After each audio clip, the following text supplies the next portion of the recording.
Liquor scam కేసులో arrest అయిన Delhi CM Kejriwal ED custody నేటితో ముగుస్తుంది. ఈ నేపథ్యంలో ఆయన్ను ప్రత్యేక కోర్టులో హాజరుపరచనున్నారు ఈడీ అధికారులు.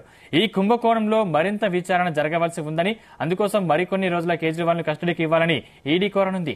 కాగా దీనిని ఆప్ శ్రేణులు వ్యతిరేకిస్తున్నాయి. ఇది రాజకీయ కక్ష సాధింపుల చర్యల్లో భాగంగానే అరెస్టు చేశారని చెబుతున్నారు. మద్యం కేసులో అరెస్టును వ్యతిరేకిస్తూ కేజ్రీవాల్ ఢిల్లీ హైకోర్టులో పిటిషన్ దాఖలు చేశారు. దీనిపై విచారణకు చేపట్టిన కోర్టు ఈడీ అధికారులకు నోటీసులు జారీ చేసింది.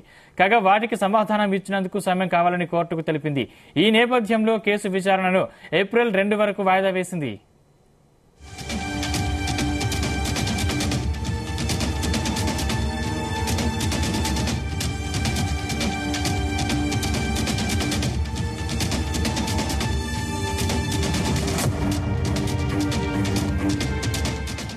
మద్యం విధానానికి సంబంధించిన మనీ లాండరింగ్ కేసులో తన భర్త ఢిల్లీ ముఖ్యమంత్రి అరవింద్ కేజ్రీవాల్ అరెస్టు నేపథ్యంలో ఆయన సతీమణి సునీత సంచలన ప్రకటన చేశారు. మద్యం కుంభకోణంలో నిజాల్ని తన భర్త ఇవాళ కోర్టులో బయటపెట్టనున్నట్లు వెల్లడించారు. ఈ నేపథ్యంలో కేజ్రీవాల్ ఏం చెబుతారన్న విషయంపై సర్వత్రా ఆసక్తి నెలకొంది. మద్యం కేసులో ఈ నెల 21న కేజ్రీవాల్ ను ఈడీ అరెస్టు చేసింది. కస్టడీ గడువు ముగియనున్న నేపథ్యంలో దర్యాప్తు అధికారులు ఆయన్ను ఇవాళ కోర్టులో హాజరుపరచనున్నారు.